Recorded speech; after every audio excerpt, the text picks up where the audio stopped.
esta semana estuve mirando un video, también vi que el ministro de Educación él mandó un comunicado que iba a tomar carta en el asunto con distintas situaciones que pasaban dentro de los centros educativos.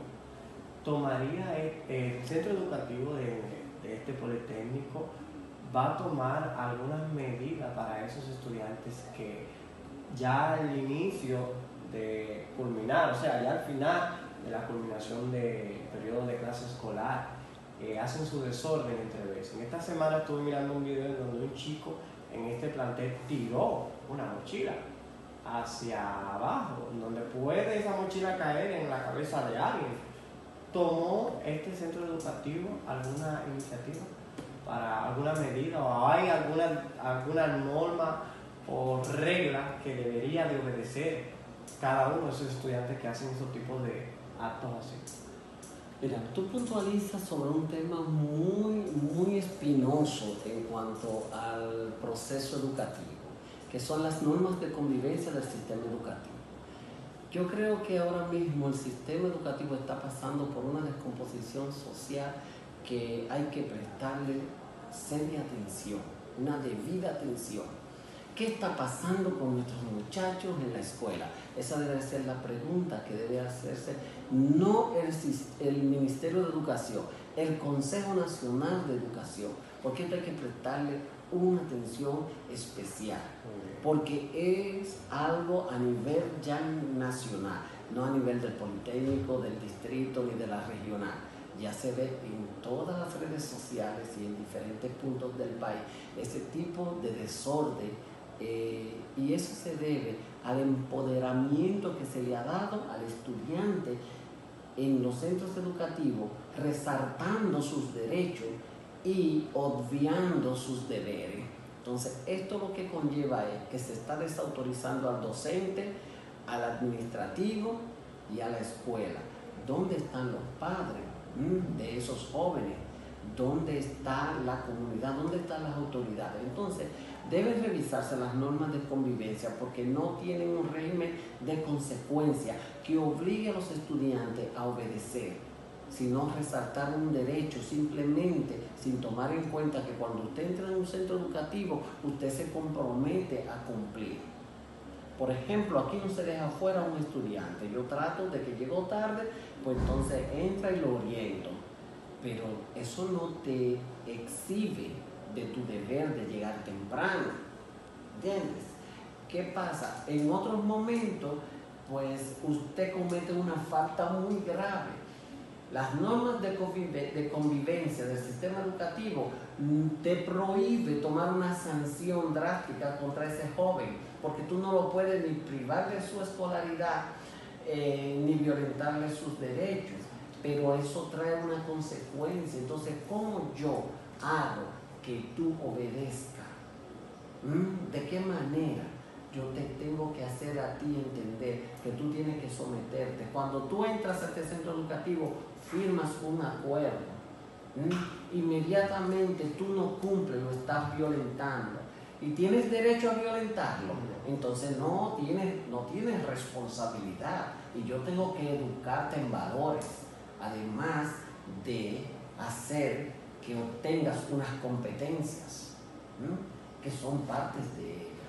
Entonces hay que revisar ese manual de convivencia para que podamos nosotros tener un país que vaya en pro del desarrollo de los conocimientos de los jóvenes del día de hoy. Tú hablas del manual de convivencia, mira, yo ando con él aquí. Perfecto. Para los que no saben lo que es el manual de convivencia, acá lo tienen muchos maestros de la comunidad del municipio de Consuelo. Y hago un llamado a nuestro director regional, quien aprecio demasiado. Esto deberían tenerlo todos los maestros. A pesar de que yo sé de lo que digo, que es un disparate, me van a disculpar, porque es un disparate en el sentido de que tampoco ampara a lo que es el maestro en sí. Y este es el famoso manual de convivencia que muchos maestros se han ido preguntando. Yo te voy a hacer preguntas con relación a esto. ¿Qué te parece? Bueno. Esta va a ser nuestra última fase en nuestra entrevista. Bien. con nuestro director de nuestro Politécnico Inmaculada Concepción, quien estuvo hablando acerca del manual de convivencia. A ver, para esas personas que no conocen qué es el manual de convivencia, ¿qué tú dirías? Bueno, mira, en realidad siento que en los que no conocen el manual de convivencia del sistema educativo dominicano, a pesar de que deben revisarlo, pero no se pierden de mucho, porque cuando tú vas a consultar un manual como este, tú andas buscando respuestas a situaciones que el manual no te da. Situaciones de qué debería hacer yo en caso de que pase tal cosa. Simplemente te dice, bueno, si es una falta grave, estas son el tipo de sanciones, si es una falta muy grave, etcétera, etcétera. Pero en realidad no va a solucionar la problemática que sucedió en el entorno educativo. Por lo tanto, yo considero que dentro de las normativas internas del centro educativo, el ministerio debe valorar cuáles son los niveles de consecuencia o las sanciones o tipos de sanciones, siempre y cuando no vaya en perjuicio de lo que es la integridad física o emocional del estudiante, solo para una mejora, que se valore esas sanciones que el centro educativo toma para la mejora de las convivencias del sistema. Y muchas veces esas sanciones están de acuerdo con los padres, pero como no están contempladas en nuestro famoso manual, que muy bien lo diseñaron unos expertos y profesionales del saber, eso no se pone en tela de juicio. Ahora bien, cada centro tiene su entorno, su propio entorno, ¿entiendes? Y yo sé lo que pasa en el Politécnico Inmaculada Concepción. Yo no puedo determinar qué va a pasar en el entorno de Juan Pablo Duarte ni en el entorno de las Tin Jacobo, porque hay una comunidad educativa que tiene unas necesidades y unas situaciones diferentes a las del Politécnico Inmaculada Concepción. Entonces, es como cada familia tiene su propio librito para dirigir y administrar la gestión de ese hogar. Entonces yo creo que debe revisarse esto, porque los hechos hablan por sí solos en nuestra República Dominicana. Entonces, ¿crees tú que se tomó en cuenta la participación de la comunidad educativa para poder construir el manual de convivencia? Bueno, si se tomó en cuenta fue muy aérea, porque no creo que hubo una gran representación del sentir del estudiante, de la población educativa a nivel nacional. No. Entonces, siguiendo ese mismo plano. Y debe ser revisado. Muy bien.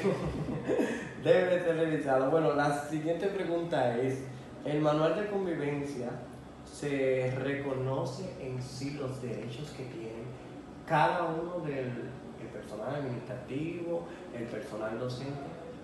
Bueno, no habla en sí de los derechos y deberes del personal, sino en realidad de las consecuencias sobre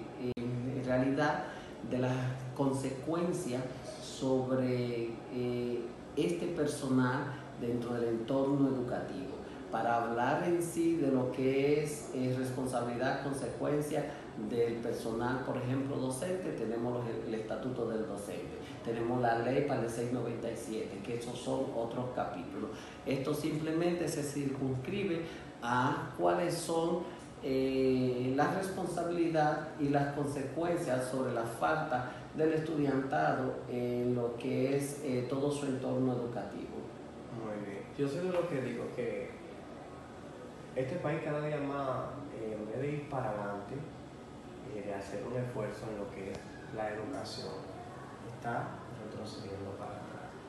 Y soy de lo que digo que el manual de convivencia, en sí comparto todo lo que tú acabaste de decir, pero se debe de revisar, ya que prácticamente en pocos centros educativos conocen. A veces los coordinadores se quedan con ellos dentro del bolsillo y no lo van a conocer. Aunque sabemos, yo en mi caso que lo he leído, soy de los que digo que es, o sea, hasta ahora lo leo y no entiendo ciertas irregularidades que pasan. Pero esta es la ley del sistema. Yo siempre lo que siempre digo es cuando educación deje de ser política, pues vamos a tener una educación mejor. Bueno, pero tenemos que lidiar con la política, lamentablemente, y permíteme decirte que a mí me iban a traer los derechos humanos en los últimos días para tratar un asunto con unos estudiantes. Me quedé esperando a los representantes de los derechos porque yo soy humano también y tengo derechos, ¿verdad?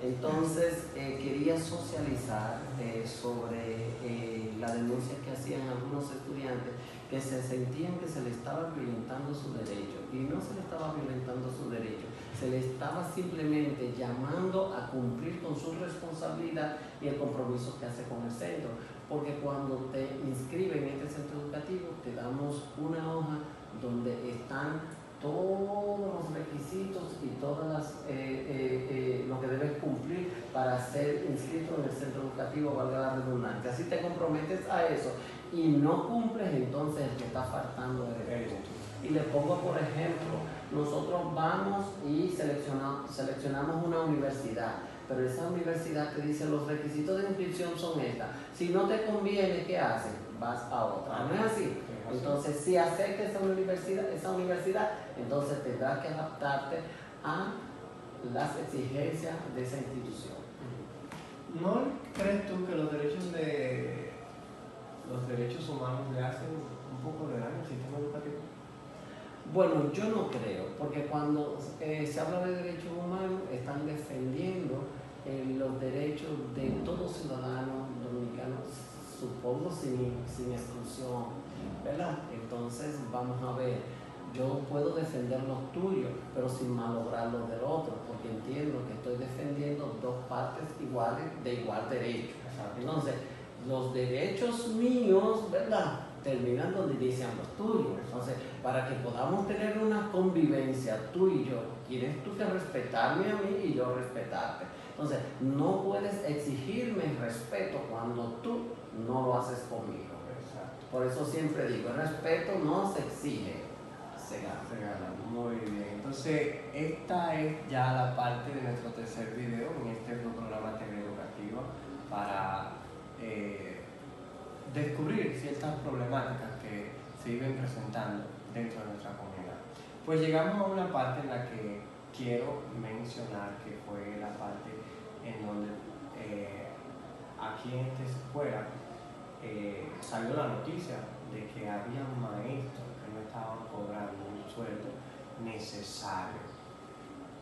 ¿Están esos maestros contratados o están nombrados directamente por nuestro sistema educativo?